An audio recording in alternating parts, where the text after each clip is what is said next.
अगली जो कविता है सूर्यकांत त्रिपाठी निराला की, वो है राम की शक्ति पूजा। यह कविता कृतवास रामायण पर आश्रित है, यानी कृतवास रामायण पर ये राम की शक्ति पूजा जो कविता है वो आश्रित है। ये 1936 ईस्वी में प्रकाशित हुई थी, यानी राम की शक्ति पूजा है ये 1936 ईस्वी में प्रकाशित हुई थी। और राम की शक्ति पूजा को छायावाद और निराला की श्रेष्ठ कविता माना जाता है। राम की शक्ति पूजा को छायावाद युग की और निराला की श्रेष्ठ कविता मानी जाती है। यह वीर रस की कविता है और यह प्रबंध कविता है।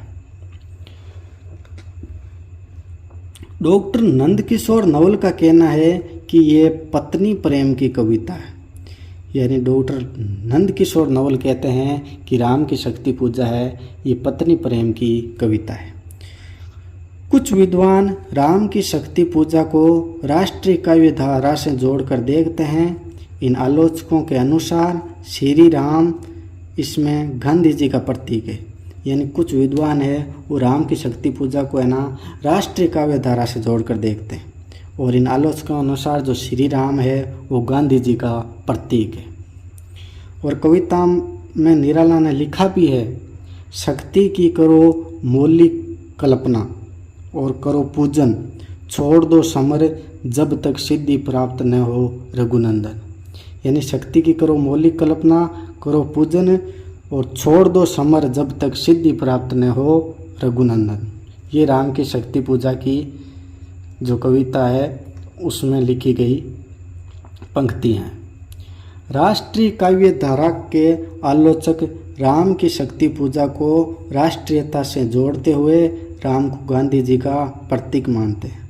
यानी राष्ट्रीय काव्य धारा के आलोचक कहते हैं कि ये जो कविता है वो गांधी जी का प्रतीक राम को बनाकर लिखी गई कविता है। और कुछ विद्वान रावण को पूंजीवादी का प्रतीक मानते हैं और राम को सर्वहारा का प्रतीक मानते हैं।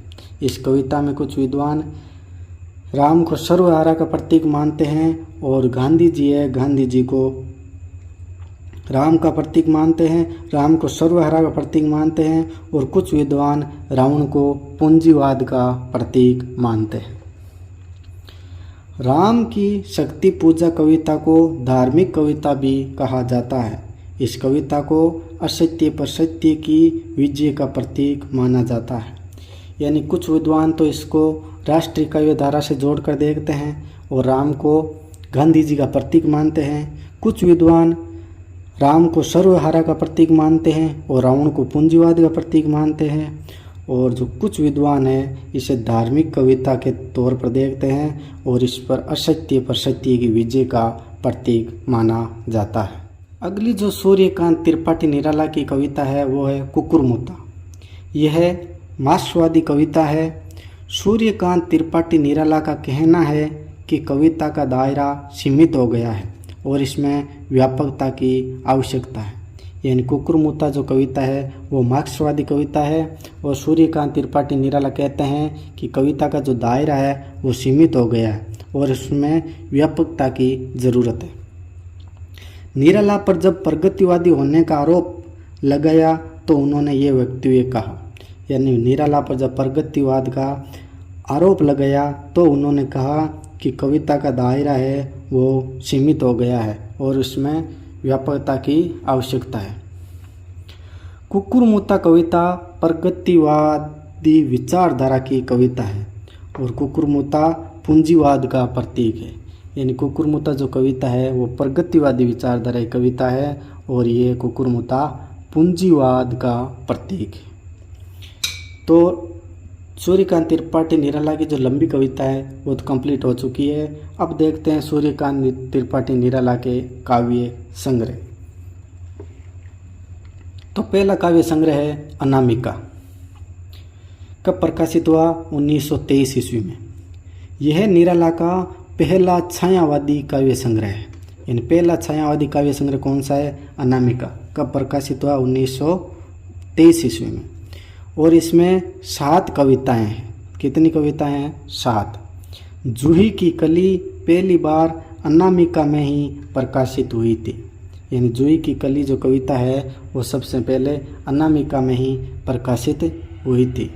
यह काव्य संग्रह कलकत्ता प्रेस से प्रकाशित हुआ था।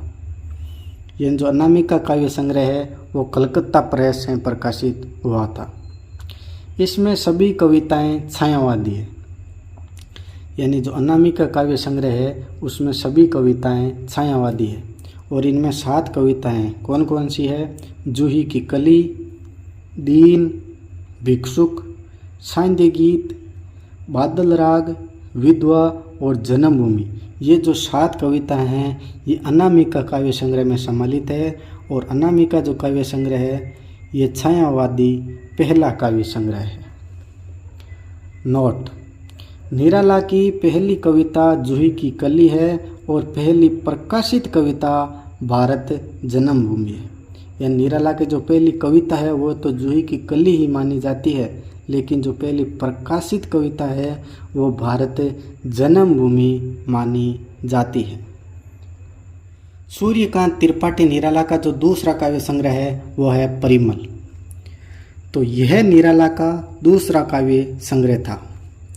यह काव्य संग्रह सुधा में 1929 ईस्वी में प्रकाशित हुआ था। यानी जो परिमल काव्य संग्रह है ये सुधा पत्रिका में 1929 ईस्वी में प्रकाशित हुआ था और यह सूर्यकांत त्रिपाठी निराला का दूसरा काव्य संग्रह है। सूर्यकांत त्रिपाठी निराला ने इस काव्य संग्रह में जूही की कली को दूसरी बार संकलित किया था और इसके अलावा बादल राग, विधवा, भिक्षुक, अधिवास, संध्या सुंदरी और पंचवटी प्रसंग जैसी प्रसिद्ध कविताओं को भी संकलित किया था।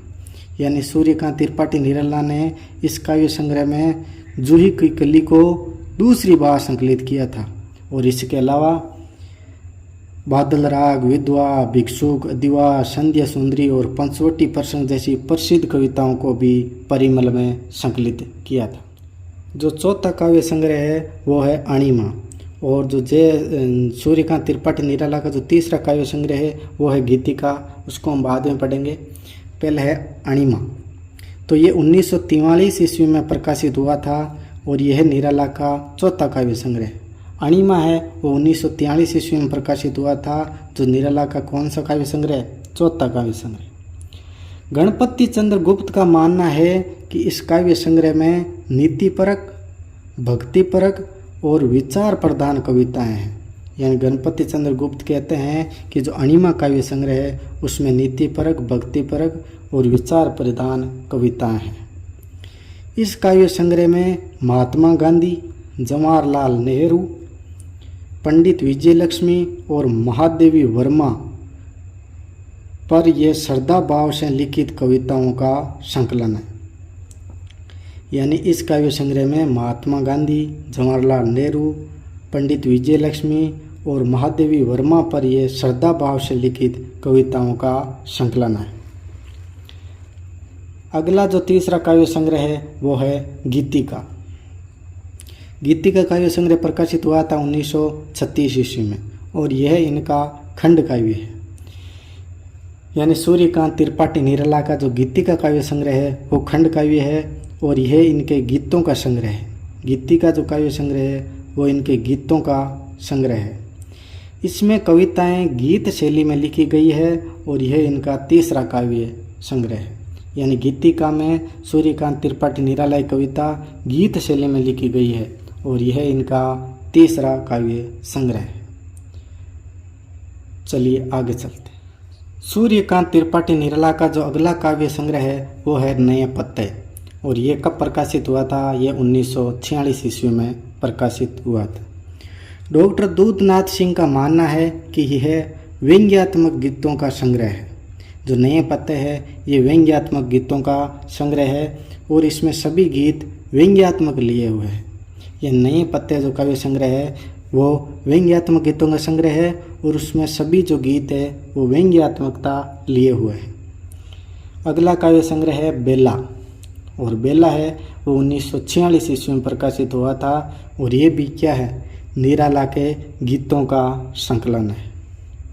अगला है अर्चना 1951 ईस्वी में प्रकाशित हुआ था। निराला के गीतों का संकलन है और इसमें व्यक्तिपरक और भक्तिपरक गीत है। अर्चना में व्यक्तिपरक और भक्तिपरक गीत है। आगे है सांझी कांकली। सांझी कांकली का जो प्रकाशन वर्ष है वो है 1969। यह निराला का अंतिम काव्य संग्रह है। सांझी कांकली निराला का अंतिम काव्य संग्रह माना जाता है और यह काव्य संग्रह निराला की मृत्यु के पश्चात प्रकाशित हुआ था। जो सांझी कांकली है वो काव्य संग्रह निराला की मृत्यु के बाद प्रकाशित हुआ था। नोट: अपरा। अपरा एक काव्य संग्रह है। यह निराला की कविताओं का संकलन है जिसे महादेवी वर्मा ने संकलित किया है। यानी जो निराला की कविता हैं उनको महादेवी वर्मा ने संकलित किया है और ये 1946 ईस्वी में प्रकाशित हुआ था। निराला की कविताओं में प्रगतिवादी चेतना दिखाई पड़ती है, परंतु शुरू से अंत तक निराला छायावादी कविता ही करते रहे।